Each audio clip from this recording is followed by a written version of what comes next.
এখন যারা সংসদে বসে আছেন তাদের কজনের চেহারা আপনি মনে করতে পারেন জুলাইয়ের পথে? আমার চেহারা নিশ্চয়ই আপনাদের মনে আছে। কজন বলতে পারে যে তার বাড়ি ভাঙচুর হয়েছে, তার গাড়ি ভেঙেছে, আমার বাড়ি ভাঙচুর হয়েছে, আপনাদের চ্যানেল রাত 2টো বাজে আমার বাড়িতে গেছে, আমি ফেসবুক লাইভ করেছি? মুশকিল হচ্ছে কি আমাদের জেলিফিশের মতন মেমোরি তো, আর বেশিরভাগ মেমোরি আমাদের সাথে ফিট ইন না করলে আমরা ভুলে যাওয়ার চেষ্টা করি। সো বিএনপির নেতারা তখন গর্তে ছিল, ডোবায় ছিল, খালে ছিল, এবং প্রথমত তারা হাতি ধুয়ে ফেলছিল এই আন্দোলনে আমাদের না, এইটা এদের আমার নৈতিক সমর্থন দিয়েছিল একটা পর্যায়ে। হ্যাঁ, সো এই হলো তাদের স্ট্যান্ড এই আন্দোলনে। কিন্তু এখন এটা নিয়ে ক্রেডিট ক্লেমিং এর কামড়াকামড়ি হচ্ছে। বিএনপি তাহলে ত্যাগী নেতাদেরকে যথেষ্ট সম্মান দিতে পারে নাই? সেটা বিএনপির ত্যাগী নেতারা বলবে, আমি তো জানি না। আমারটা তো আমি বলতে পারবো, অন্যদেরটা তো আমি বলতে পারবো না। আর দুই হচ্ছে আপনি আরেকটা যেটা বললেন যে বৈষম্যমূলক ঘটনা, আমরা তো আশা করেছিলাম যে ডক্টর ইউনূসের সময়ে আমরা যে একটা রাইট গ্রুপের উত্থান দেখলাম, আমরা একটা উগ্রবাদের উত্থান দেখলাম, সেটা কিছুটা হলেও সরকার নির্বাচিত হলে কমে আসবে।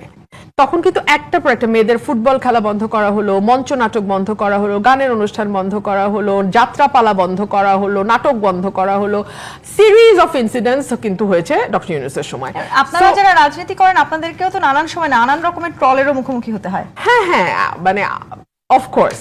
সো ওগুলা বাদই দিলাম, মানে এর বাইরেও একেবারে মানে ফিজিক্যালি অনেক হেনস্থার শিকার হতে হচ্ছে বাংলাদেশের নারী সমাজকে।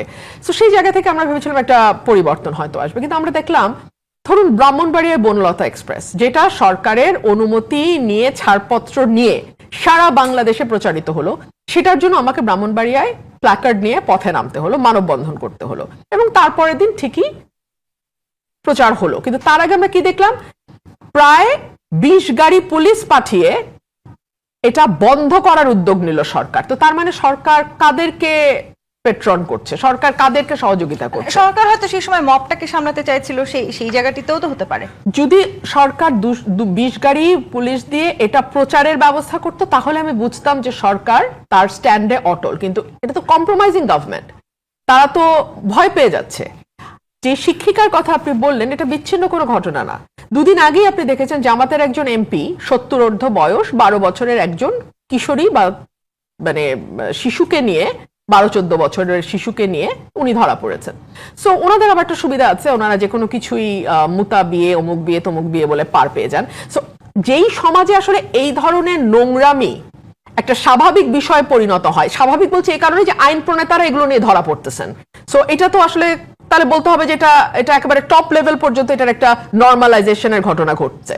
তো সেরকম একটা সমাজে রবীন্দ্রসঙ্গীত বন্ধ হবে, স্বাভাবিক আনন্দ উচ্ছ্বাস, মানে যেটা আমি আমার ব্যক্তিগত পরিসরে কাউকে ক্ষতি না করে করছি, সেটা বন্ধ হবে, আমার গান শোনা বন্ধ হবে, কারণ তখন সবই হয়ে যাবে অশালীন, আর অশালীন কাজগুলো সমাজে এস্টাবলিশ হয়ে যাবে যে এটাই স্বাভাবিক, এটাই সাধারণ। সেই জায়গাটিতে কি আসলে আমরা যাচ্ছি কিনা? ব্যারিস্টার শামীম হায়দার পাটোয়ারি, নারীদেরকে নিয়ে এই নির্বাচনটাকে ঘিরেও অনেক আলোচনা ছিল, এবং কোন রাজনৈতিক দলই আসলে নারীদেরকে যতখানি পর্যন্ত মনোনয়ন দেওয়ার কথা ছিল কেউই দেয় নাই। সংরক্ষিত নারী আসনে যারা এমপি আছেন তাদের পছন্দের আসন দিতে সরকার আইন করছে।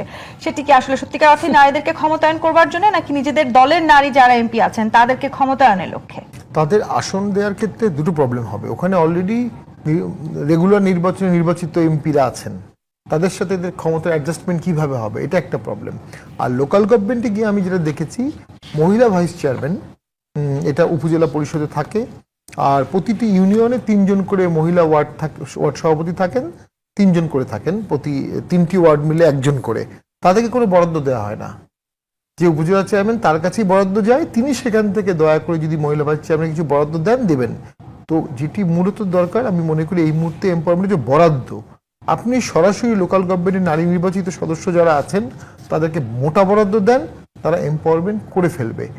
এখন আমি আরেকটা বিষয়ে খুব শঙ্কিত, গত পরশুদিন আইসিটি ট্রাইব্যুনালে নাগরিক সংলাপ ফোরাম নামে একটি নতুন সংস্থা, কিছুদিন পর এই ধরনের সংস্থাগুলো উদ্ভব ঘটে এক একটা নামে, তারা অসংখ্য অভিনেত্রী, নায়ক নায়িকা, তাদের নামে সাংবাদিকও আছে, তাদের নামে একটা অভিযোগ দিয়েছে।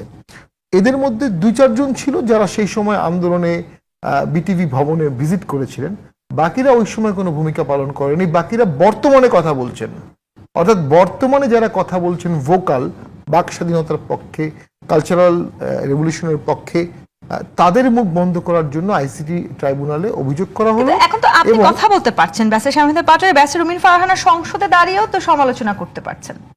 আমি মনে করি রুমিন ফারহানা একজন অসাধারণ জুলাই যোদ্ধা, কারণ আমি তাকে তখন দেখেছিলাম, তিনি শহীদ মিনারে গেছেন, আন্দোলন করেছেন, মিছিল করেছেন ভয়াবহভাবে, এবং সেই অনুপাতে তাকে জুলাই পরবর্তী সময়ে জুলাই প্ল্যাটফর্ম তাকে কতটা ওন করেছে আই ডাউট।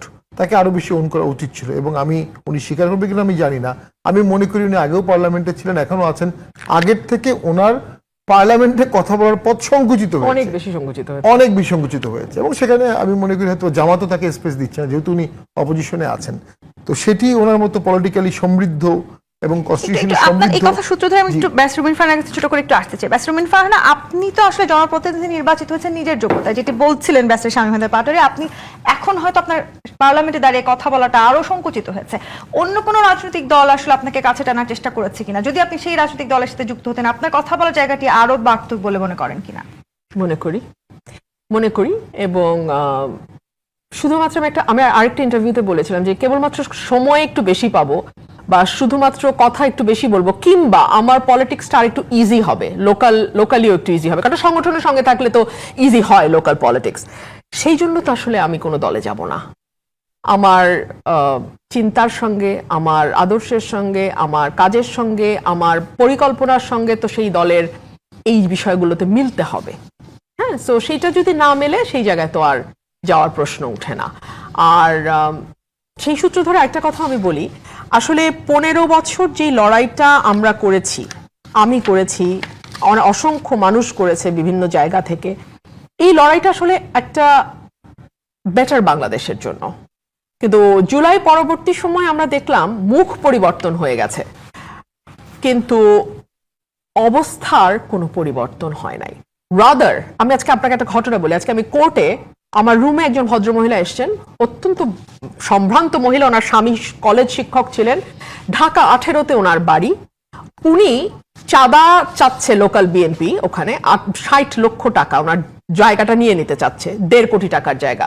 ওনাকে ইট তুলতে দিচ্ছে না, উনি প্লাস্টিক দিয়ে মুড়িয়ে ওই জায়গাটাতে উনি বসবাস করছেন। ওনার কোনো বাথরুম নাই, উনি পাশের বাড়িতে ওয়াশরুম ইউজ করেন, গোসল করেন পাশের বাড়িতে। এইভাবে ঘরে ঘরে চাঁদাবাজি, ঘরে ঘরে লুটতরাজ, ঘরে ঘরে মানুষের জীবনকে নরক করে দেয়া, এইটা অন্তত নিকট অতীতে হয় নাই বাংলাদেশে। কিংবা সংবিধান সংস্কার বা সংস্কারের কথা বলেন। একই সময় এনসিপি নেত্রীকে আমরা আপনার বিরুদ্ধে এই অভিযোগও করতে দেখলাম যে রুমিন ফারহানার মতো এমপি যখন সংবিধান সংস্কারের শপথ নেন না, তখন তো মনে প্রশ্ন জাগে। আচ্ছা, আমি একজন এনসিপি নেত্রীর জবাব গণমাধ্যমে এসে দেবো কেন? আমি তো ওনার জবাব ওনার পাশে বসে দিয়েছি, এবং এই জবাব আমি হাজারবার মিডিয়াকে বলেছি। আমি যেই সংবিধান রক্ষার শপথ প্রথমবার নিলাম, ওই দিন আধা ঘন্টার ব্যবধানে আমি সেই শপথ ভঙ্গ করে আরেকটা শপথ নেই কি করে? আমি ওই সংবিধানটাকে সংশোধন করতে পারি, কিন্তু ওই সংবিধান ফেলে দিয়ে নতুন সংবিধান লিখবার জন্য তো আমি শপথ নিতে পারি না। এটা আমার ইন্টারপ্রিটেশন। এই ইন্টারপ্রিটেশনের সাথে আপনি একমত না হলে আপনি শপথ নেবেন, কেউ তো আপনাকে বেঁধে রাখছে না, কিন্তু আপনি আমাকে ধাক্কা দিয়ে শপথে পাঠাচ্ছেন কেন? এটা তো আমার স্বাধীনতা রে ভাই। জায়গাটিতে আমরা আলোচনা করছি।